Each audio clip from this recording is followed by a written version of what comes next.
I've got 10 more AI art styles for you to try today. Simply add these to the end of your prompt, separated by a comma to get images, like what you see on screen here, and these were all made with Midjourney version 7. Moving on to our first style, in the style of Millie Marotta. Now, she does some highly intricate sort of artwork, very nature-based, and I think it tries to kind of get that in there. I don't think it nails it every time, but it does add in that highly intricate detail into the texture of the images.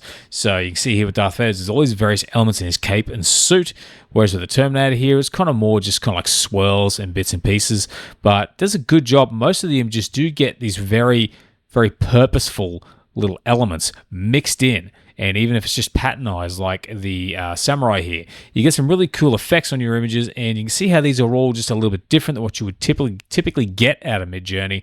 So this is definitely one worth playing with, and you get a bit of variety in your images. But 80s VHS style color glitch, moving hues. So this is a great way to get different hues into the glitchy style images, and that 80s VHS style just helps to add in that kind of like screen color bled kind of feel to your images, that noise. And I just love this aesthetic overall. And I'm always trying to find new and slightly different ways to do it. I love the way that the left-hand side of Darth Maul's all glitched out a fair bit, and the sky here also glitching out. And some of the colors are bled over to the side.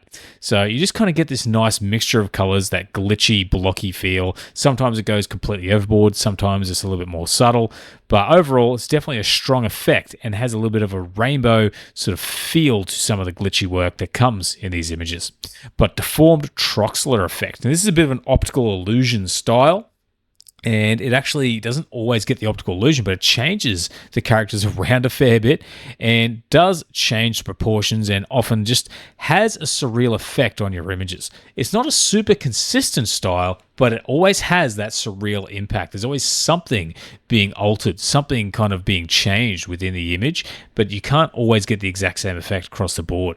But I love that kind of roll of the dice when it comes to this style. It'll either change the proportions like it does of Optimus Prime here, or just create a weird kind of like transformation to the way the image is presented.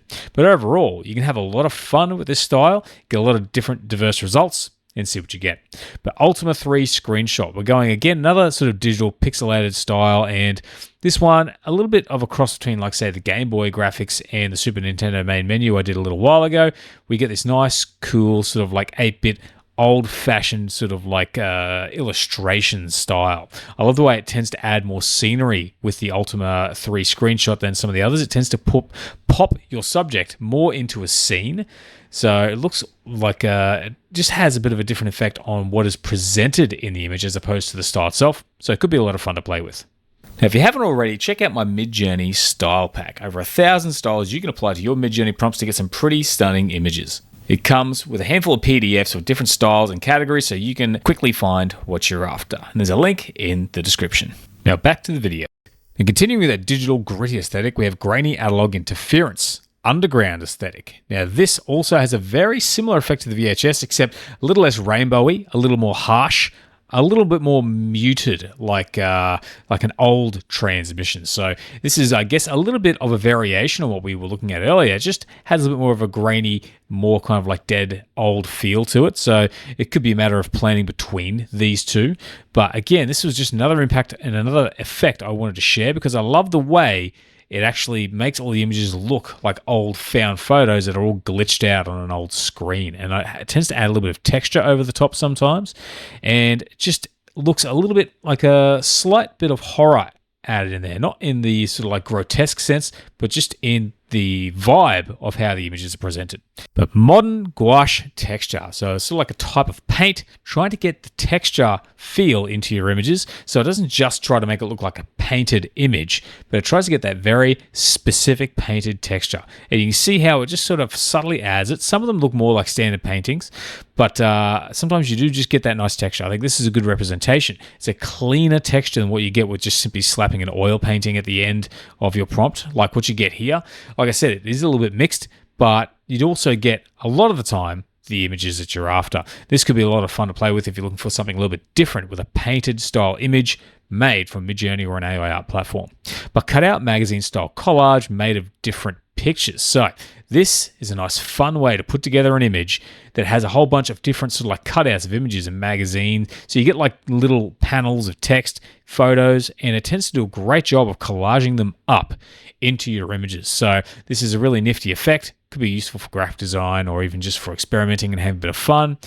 And this is definitely one of the more consistent styles that tends to stick, but sometimes it keeps these elements well within the image. But with the line here, you can see how it starts to form the outline of the image. And then sometimes you get something a little bit more abstract like this, where it looks almost like a glitch style being applied from the various cutouts. But Isomorphic light hologram design, another cool kind of like lit up style. This has almost like a magical technological feel to a lot of the images, very holographic, and it tends to have a very sort of dark space, and you get a little bit of a glow with a lot of these images. And sometimes what you get is some very cool designs. Like I love this one of Batman here, like a very symmetrical looking design, like a digital kaleidoscopic almost, but not quite. But overall, it just does a great job of creating this cool holographic, very well lit kind of glowy images, and could be a lot of fun to play with if that is an aesthetic that you like. And of course, the last one here, we have the Statue of Liberty. I love the way it kind of lights up like a hologram. Again, just a really nice looking image. But for a bit of fun, I tried in the style of an Outback Aussie. Now, it doesn't always nail it, but it's not too bad. It tends to sometimes go for the cowboy style. Nearly always goes for the wide-brimmed hat. I think it's really cool how it captures the landscape quite well, that kind of warm, dried-out landscape. Bit of a Crocodile Dundee-inspired Darth Maul here. Superman looks like he's a farmer. Although, like I said, sometimes they look a little bit more cowboy, like sort of like Darth Vader here. Kind of looks like the cross between a farmer and a cowboy, to be honest. But it does an all right job. It's not spot on, but it's definitely a lot of fun to see how it transforms some of these really badass characters into these kind of outback sort of like farmy cowboys, and has a bit of an Australian feel. Sometimes you get the Australian feel. Sometimes you just get the cowboy feel. It's really a roll of the dice. But I love how we get the Statue of Liberty. Like if we dumped it in Australia in the outback, that's how it would look. But vibrant Punkzine design. This really stands out. You get some really impressive, super high, sort of like colorful images, very maximalist, lots of elements that are very streety, very almost graffiti-like, and the way it changes somewhat the fashion of the characters. These images all stand out when you put them against sort of anything else in Midjourney. They always have those super bright colors and just a really cool aesthetic. So this one could be a lot of fun to play with, very punk-like, something you might see on an album cover again. I love the way that it just takes certain characters, runs with the difference, and even adds a little bit of text. Like this one has Darth Attons or something. It doesn't have Darth Maul there, but I love the way it has that street style effect applied to it, even down to this halftone one here. So this one, if you really love this style of artwork, have a play with it.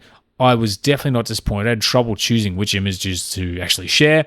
So have a bit of fun with that one, the vibrant Punkzine design. But as a bonus, we have analog Punkzine aesthetic, graphic-centered symmetrical design with halftone dots. Again, just kind of stacking a few different styles in there, and what we get is it kind of leans on the Punkzine, kind of like maximalism a little bit, but adds in the halftones, adds in that symmetrical feel to most of the images, and with the sort of like the halftone dots creates like something a little bit more old-fashioned looking.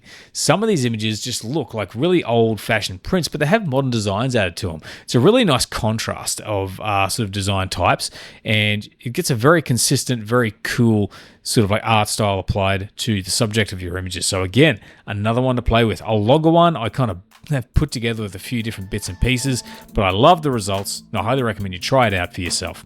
But otherwise, that is the video for today, guys. I hope you found it useful, and if you did, please consider giving the video a like. Otherwise, thank you for watching. Hope to see you again soon, and have a great day.